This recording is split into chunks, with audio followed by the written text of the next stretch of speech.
Turn that shit up.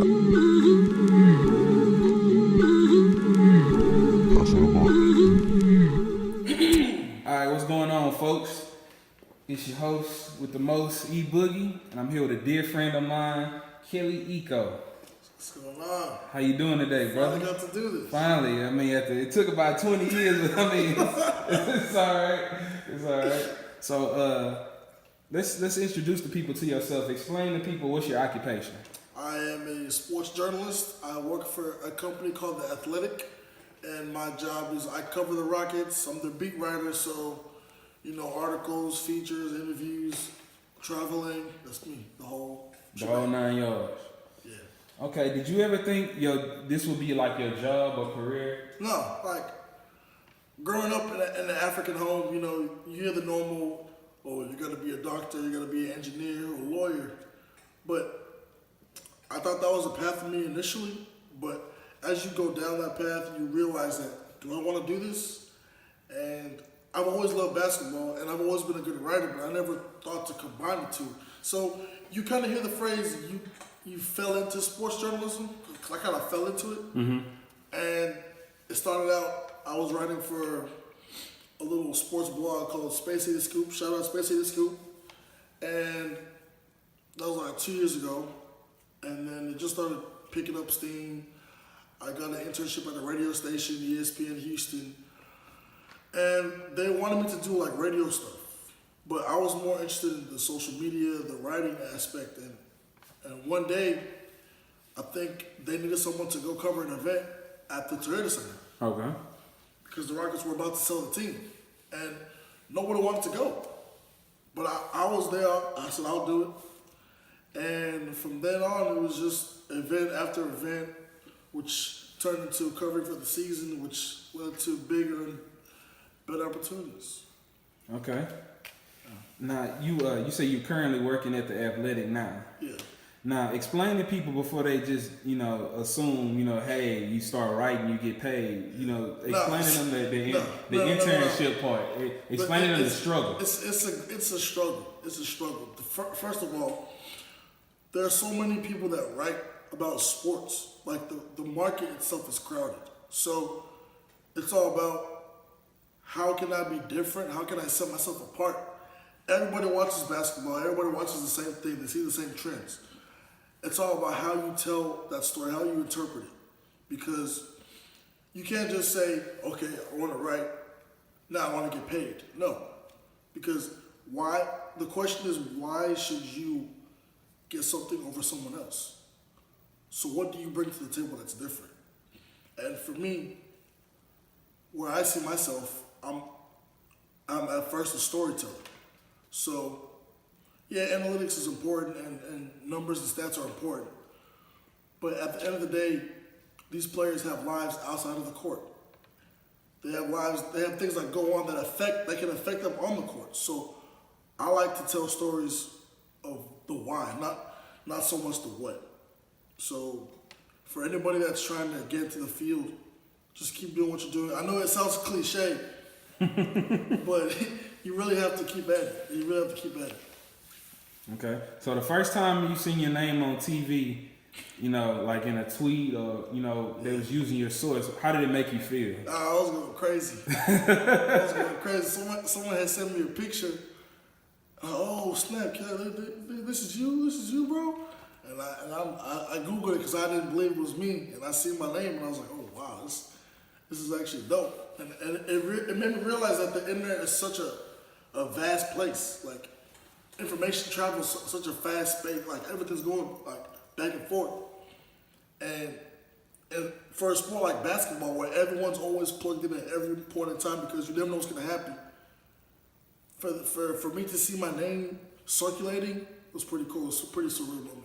Pretty surreal. And how does it make you feel when people use your info but they don't give you the credit? It just come with the game, right? You gotta earn your stripes. Yeah, I mean, I figured it happens. It's an older man's game usually. So especially being a black male in the industry, you kind of can get big leagued sometimes, but you just take it in stride because you know your time is coming. And that just means that people are watching you. It's actually a testament. If people use your stuff and not necessarily credit you or they credit the large overhead above you, it means that someone's watching your work and you're doing something right because someone has to use it. So I take it in stride, take it on the chin. Okay. Now, one thing about basketball, you did say it was a mental game. So I know from time to time you might hang out with players or see something that the outside people might not see. How did that affect you as a fan? Because you go from fan to writer. You know, that's a huge step. Yeah. You know, you have to look at it makes you look at the game totally different. Yeah, too. for sure. Which is funny because I remember when I first started, I did my first TV appearance, and I was talking about the Rockets, and I said "we," and then I said it not even thinking. Like I just said "we." So after someone hit me up, someone that I respect, Joe Black, my mentor, he hit me up and it was like, when you say things like "we," it kind of diminishes your credibility. So ever since then, whenever I'm at any game, like the emotions they just look like they're gone. So I'm not invested personally in the game and the outcome. But it's always good. The good thing about it is when the team you're covering wins, it's always better for you in your job because then they want to talk more. You know, if the team, if they lose, you know, they want to get out of there, want to go home. But you have to learn how to separate fandom from your job. Because everybody's a fan of the game.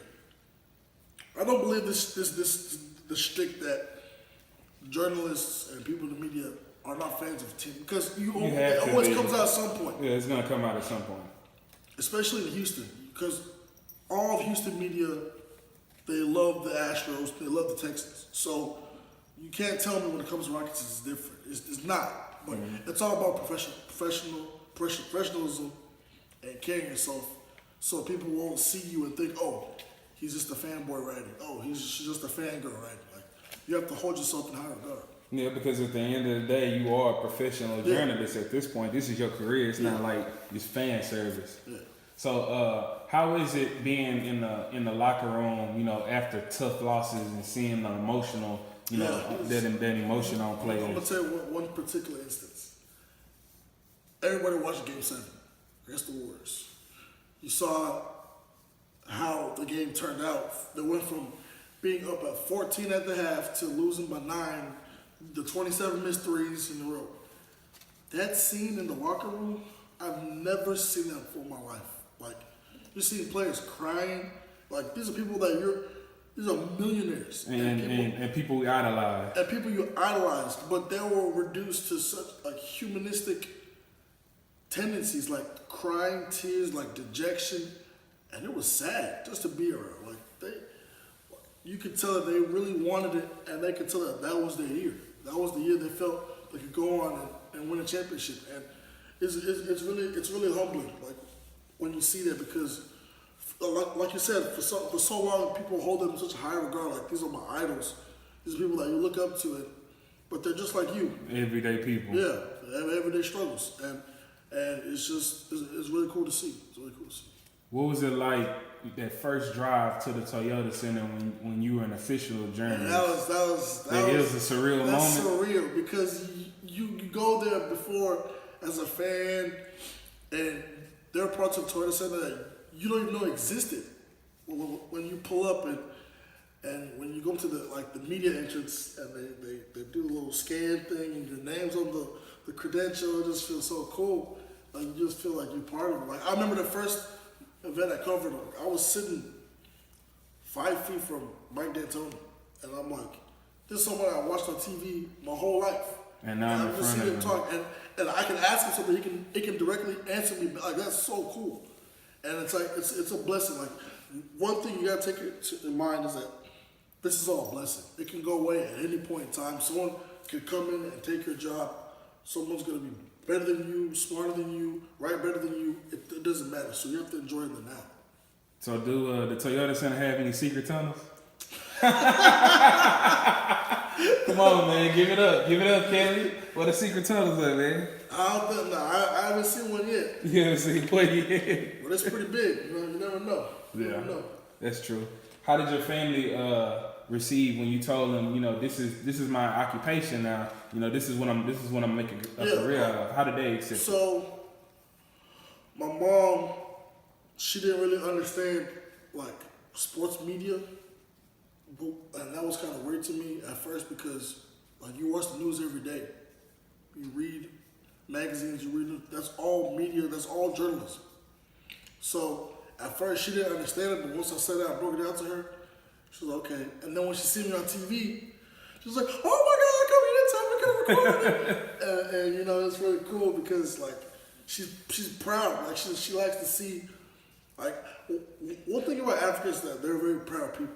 They like prestige and all that stuff. So obviously being a doctor or being a lawyer or an engineer is prestigious too, but the things you see every day, like the news and everything, you see your son or your daughter on TV is huge. It's huge. And it's something that you can use to tell the people like, oh my God, I'm so happy for my son, blah, blah, blah. And everyone's my family, they've always supported me, so it's a good feeling. Okay, cool. Can you explain to people the perception of being on TV? You said you had to go redo scenes to me off camera. You had to redo scenes multiple times. Can you explain to them about that? Because they think it's just one take. I have such a huge respect, a newfound respect for TV guys because I've seen them do takes 15, 20 times just to get one minute segment right. Something that you watch on TV and you might go to the bathroom and come back, but you gotta take into mind that segment that they just did, they might have recorded it up to 20 times just to get that one thing perfect. So TV is hard as heck. It's a challenge. I like doing TV. So I prefer to be behind the scenes, writing and stuff, but yeah, TV is no joke. It's no joke at all. So anytime you see people on TV, give them that respect because it's hard work. Okay. So what's next for Kelly Iko? What's next in the works? What's next for Kelly Iko? Yes, sir. I gotta get verified on Instagram, man. I know I don't got a lot of followers. That's what I forgot to ask. How was the verification on Twitter? How was that? How did you? Did you wake up in the morning? Or somebody hit me up and was like, "Yo, Kelly, you got the blue check now?" I'm like, "What are you talking about, dog?" And they ain't even email you or nothing like that. They didn't email me till later, so I didn't see it. I just seen it. I was like, "Oh, word?" And it's crazy because like this time last year, I had maybe 900, 1,000 followers, and now I'm pushing like 8,000, and it's like, wow, it's crazy how much can happen in a year, and it's just like I don't know, it's different. It's very different. I forgot the question first you asked me. What's next? What's next? Yeah. So what's next for me? Obviously, just trying to raise my profile. Longer features. I want to do some sit downs. I know you see like Chris Haynes and them do the little TV sit down. I want to do something like that. Just getting better and perfecting my craft. Okay, all right. Man, I want to thank you for sitting down and giving me this interview. Yes, sir. Is there anything that you want to tell the people out there before we get out of here? Hey, I seen that pastor floating in the air for the people.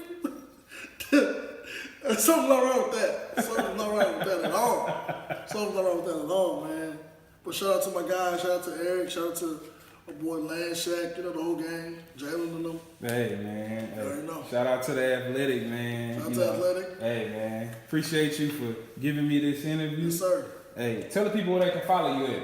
You can follow me on Twitter, Kelly Iko NBA. Iko is spelled I-K-O, so Kelly, I-K-O NBA. Twitter, Instagram, let's talk hoops, man. Whatever. All right. This is your host, Boogie, and class is dismissed. Hey!